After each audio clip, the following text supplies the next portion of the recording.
کہانی کی شروعات ہوتی ہے ایک قیمتی گاڑی سے جو پہاڑوں کے بیچوں بیچ جا رہی ہوتی ہے۔ اس میں ہنری نام کا ایک آدمی جس کی عمر بہت زیادہ تھی وہ جا رہا تھا۔ اس کے ساتھ الزبتھ نام کی ایک لڑکی جو کہ ایک نوجوان اور خوبصورت تھی اس کے ساتھ جا رہی تھی۔ وہ دونوں ایک خوبصورت اور عالیشان گھر میں جاتے ہیں۔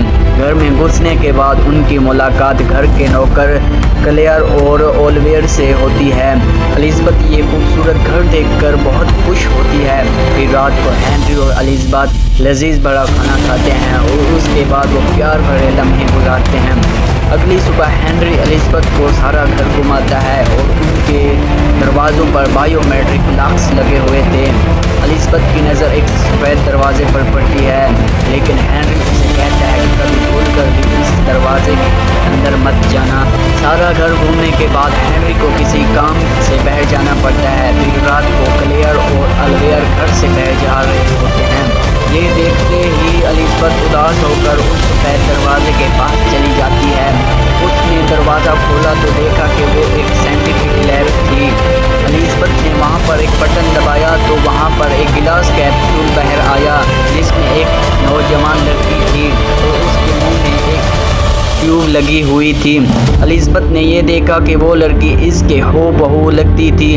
الزبتھ یہ دیکھ کر ڈر کے وہاں سے بھاگ گئی اور وہ ایک ٹیبل سے ٹکرا گئی جس سے اس کی انگلی پر کانچ لگ گئی۔ پھر اگلی صبح ہنری واپس لوٹ آیا اور الزبتھ کی انگلی کی چوٹ کے بارے میں پوچھا لیکن الزبتھ اسے سچ نہیں بتاتی، مگر ہنری پہلے سے جانتا تھا کہ الزبتھ جھوٹ بول رہی ہے۔ جب الزبتھ رات کو سونے کا ناٹک کیا تو ہنری اس کمرے میں جانے لگا تو الزبتھ بھی اس کے پیچھے چلی گئی اور وہاں پر اس کو دیکھ رہی تھی۔ ہنری الزبتھ کو دیکھ کر بہت غصہ ہوا لیکن الزبتھ کہتی ہے کہ میں نے کچھ نہیں دیکھا، لیکن ہنری الزبتھ کی ایک نہیں سنی اور وہ الزبتھ کو مارنے لگا۔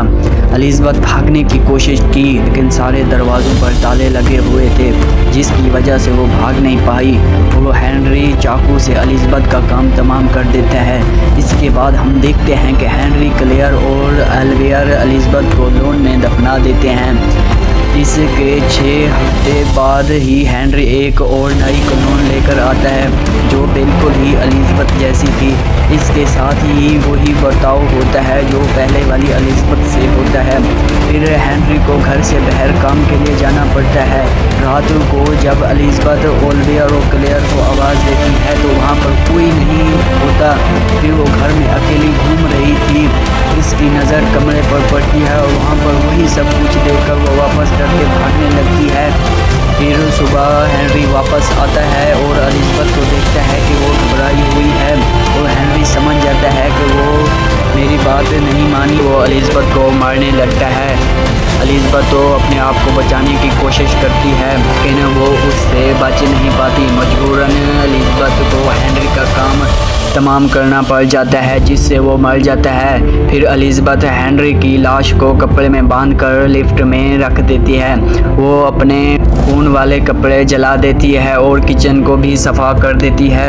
پھر وہ ہیلپ لائن پر کال کرنے کی کوشش کرتی ہے لیکن اسے یہ معلوم نہیں ہوتا کہ میں کہاں پر ہوں، اور کلیئر اور اولویر الزبتھ کو زندہ دیکھ کر گھبرا جاتے ہیں اور وہ سمجھ جاتے ہیں کہ ہنری مر چکا ہے اور الزبتھ گھر سے بھاگنے کی تلاش میں تھی۔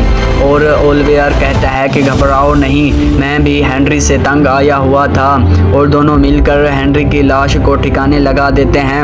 الزبتھ اولویر سے پوچھتی ہے کہ میں کون ہوں۔ پھر کلیئر بتاتا ہے کہ ہنری نے الزبتھ کے 6 کلون بنائے تھے اور انہوں میں سے تم نمبر 5 ہو، اور الزبتھ کے تو ہوش اڑ گئے اور اسے کچھ بھی سمجھ نہیں آ رہا تھا۔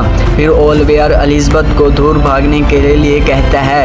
الزبتھ اپنے کمرے میں کپڑے اور سامان باندھ رہی تھی، وہاں پر اولویر آتا ہے اور الزبتھ کو ہنری کی ڈائری دے کر چلا جاتا ہے۔ جب الزبتھ وہ کتاب پڑھتی ہے تو اس میں لکھا ہوتا ہے کہ کلیئر ایک بہترین سائنٹیفک جینیس تھی اور اسے ہنری نے بلایا تھا۔ اس نے بتایا تھا کہ اس کی بیوی اولویر کو جنم دیتے وقت مر گئی تھی، جس سے ہنری اس کے 6 کلون بنا دیتا ہے، لیکن بدقسمتی سے ان 6 کلون میں بھی وہی بیماری کے سیلز جھلک رہے تھے۔ ہنری نے کیپسولز خرید کر ان کلونز میں رکھ دیے جب کلیئر وہاں پر آئی تو وہاں پر 4 کلونز بچے ہوئے تھے.